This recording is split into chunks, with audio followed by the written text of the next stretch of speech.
నిన్న కవిత గారు ఎంత గొప్ప స్ట్రాటజీ అప్లై చేసిందంటే దీనికోసమే చెప్పాలని ఆపిన.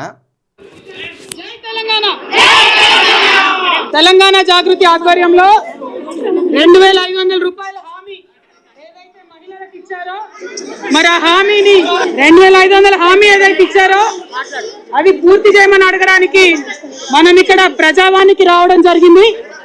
మరి ప్రజావాణిలో ముఖ్యమంత్రి గారు నేను ప్రతిరోజు ఉంటానని మాట ఇచ్చారు, కానీ ఒక్కసారి తప్ప ఏ ఒక్క రోజు ఆయన లేడు ఇక్కడ. కానీ ఇవాళ ఇక్కడికి వస్తే మరి అందరినీ కూడా పోలీసు వాళ్ళు దురుసుగా ప్రవర్తించారు. మీరందరూ కూడా మరి మా విద్యార్థుల్ని బయట కొట్టి అరెస్ట్ చేశారు, మా మహిళల్ని అరెస్ట్ చేశారు. అందరి దగ్గర అప్లికేషన్ ఫామ్స్ ఉన్నాయి, అందరి దగ్గర ఆధార్ కార్డులు ఉన్నాయి, అందరం కూడా తీసుకొని వచ్చాం. ఇవాళ నేను ఇక్కడికి వచ్చే కార్యక్రమం లేకుండే, కానీ ఎక్కడికక్కడ మా విద్యార్థులు కొడతా ఉన్నారు, అరెస్ట్ చేస్తూ ఉన్నారు, ఎక్కడికక్కడ మా మహిళల్ని అరెస్ట్ చేస్తూ ఉన్నారంటేనే ఇక్కడికి రావడం జరిగింది. ఈ ప్రభుత్వాన్ని మేము హెచ్చరిక చేస్తూ ఉన్నాం, మీరేదైతే మహిళలకు మాట ఇచ్చి వచ్చారో అది నిలబెట్టుకోకుండా అప్లికేషన్ ఇవ్వడానికి శాంతియుతంగా వస్తే కూడా మీరు ఇట్లా చేయడం అన్యాయం. కాబట్టి ఇవాళ ఇక్కడ ప్రజాపాలనలో ఉన్నటువంటి అధికారులకు వినతి పత్రం ఇచ్చి వెళ్తా ఉన్నాం. ఒకటే డిమాండ్, రాబోయే బడ్జెట్లో మహిళలకు 2500 రూపాయలు పెట్టండి. రాబోయే బడ్జెట్లో మహిళలకు ఏదైతే స్కూటీ ఇస్తామన్నారో దానికి సంబంధించి బడ్జెట్ పెట్టండి. మహిళలకు ఏదైతే తులం బంగారం ఇస్తామన్నారో దానికి సంబంధించి బడ్జెట్ పెట్టండి. 2000 నుంచి 4000 చేస్తామన్న పెన్షన్కి బడ్జెట్ పెట్టండి. ఇంట్లో ఇద్దరికి పెన్షన్ ఇస్తామన్నారు, ఇప్పుడు అయ్యలకు వస్తుంది పెన్షన్, అవ్వలు ఎదురు చూస్తూ ఉన్నారు, మా ఆడబిడ్డలకు పెన్షన్ పెట్టండి. ఇవి తప్ప మేమేం కోరతలేం. ఇంత మాత్రానికే పోలీస్ వాళ్ళు దురుసుగా ప్రవర్తించడం చాలా అన్యాయం. మేము దీన్ని తీవ్రంగా ఖండిస్తూ ఉన్నాం. మా మహిళా నాయకురాళ్ళ మీ దుర్భాషలాడినారు, మీరు మా విద్యార్థుల మీద చేయి చేసుకున్నారు. మీరు ఇటువంటి పరిస్థితి చేస్తే తెలంగాణ రాష్ట్ర వ్యాప్తంగా కూడా ఇటువంటి ఉద్యమాలు చేయాల్సి వస్తుందని చెప్పి కాంగ్రెస్ ప్రభుత్వానికి హెచ్చరిక చేస్తూ ఉన్నాం. మీరు ఇచ్చిన మాట నిలబెట్టుకోండి. 26 ఫిబ్రవరి నాడు బడ్జెట్ సమావేశాలు ఉన్నాయి.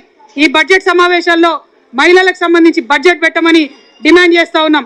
జై తెలంగాణ, జై జాగృతి. ప్రజాభవన్లో ఇట్లా మేడం గారిని కలిసి ఖచ్చితంగా ఈ డిమాండ్స్ను నెరవేర్చాలని ఇచ్చి రావడం జరిగింది. ఇది డైరెక్ట్ ప్రగతి భవన్, రేవంత్ రెడ్డి గారు ఏర్పాటు చేసిన ప్రగతి భవన్, రేవంత్ రెడ్డి గారి ప్రగతి భవన్. నిన్న కేసీఆర్ గారి జన్మదినం, కేసీఆర్ గారి జన్మదినం సందర్భంగా కవిత గారు తీసుకున్న స్టెప్ ఏదైతే ఉన్నదో, లేదా కవిత గారి స్ట్రాటజీ ఏదైతే ఉన్నదో, ఒక్కసారి కాంగ్రెస్ పార్టీ ఉలిక్కిపడినంత పనైంది. కాంగ్రెస్ పార్టీతో పాటు బీఆర్ఎస్ నాయకులకు కూడా కొంత గందరగోళంలో పడ్డారు, కంగారు పడ్డారు. ఎందుకంటే నిన్న కేసీఆర్ గారి జన్మదినం సందర్భంగా కవిత గారు అసలు విషయం చెప్తారా లేదా, అసలు కవిత గారి స్టాండ్ ఏంది, కవిత గారి స్ట్రాటజీ ఏంది అని కొంత ఆసక్తిగా రాజకీయ వర్గాల్లోని నాయకులు ఎదురు చూసింది.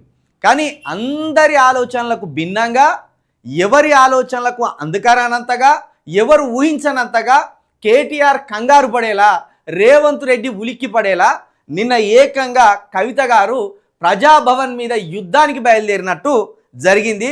ప్రజాభవన్ ముందట నిన్న కవిత గారు గంటన్నర పాటు అక్కడ నిరాహార దీక్ష చేసి, ధర్నా చేసి, వందల మందితోటి ఆ ప్రజావాణిలో ఏదైతే ఈ 2500 కావచ్చు, లేకపోతే 4000 పింఛన్ కావచ్చు, ఇవి తక్షణమే రాబోయే అసెంబ్లీ ఎన్నికల్లో ఇవ్వాలని వారు డిమాండ్ చేయడం జరిగింది.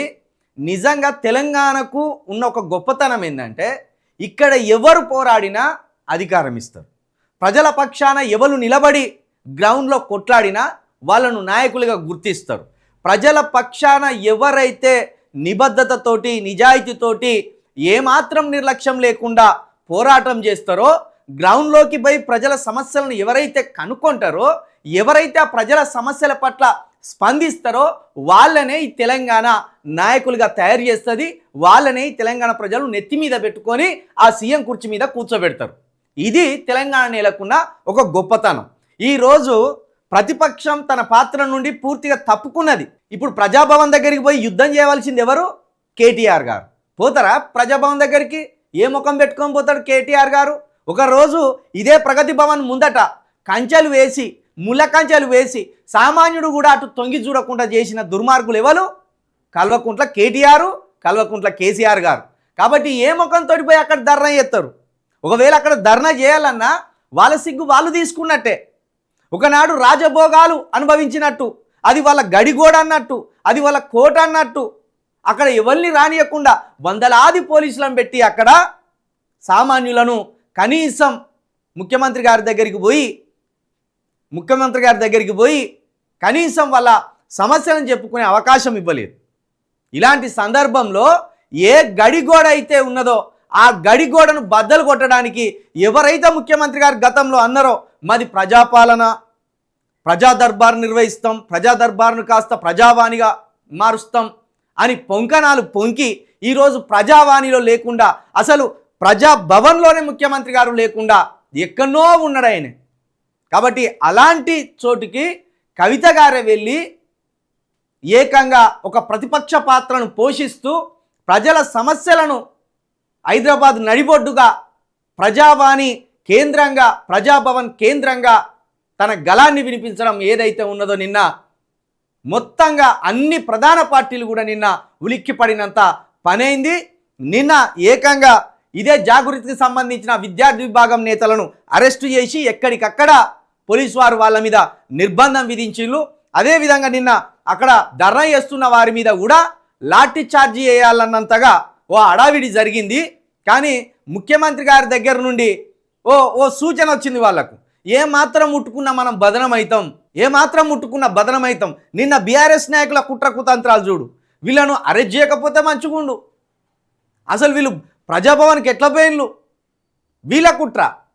సిగ్గు లేకుండా మీరు పోషించవలసిన పాత్రను కవిత గారు పోషిస్తుంటే కుట్రలు చేస్తుండ కుట్రలు. వెళ్ళు కేటీఆర్ వెళ్ళు, ప్రగతి భవన్ ముందట 2 రోజులు ఆమరణ నిరదీక్ష చేయాలను, నువ్వే కదా ప్రగతి భవన్ని గడికోటగా మార్చింది.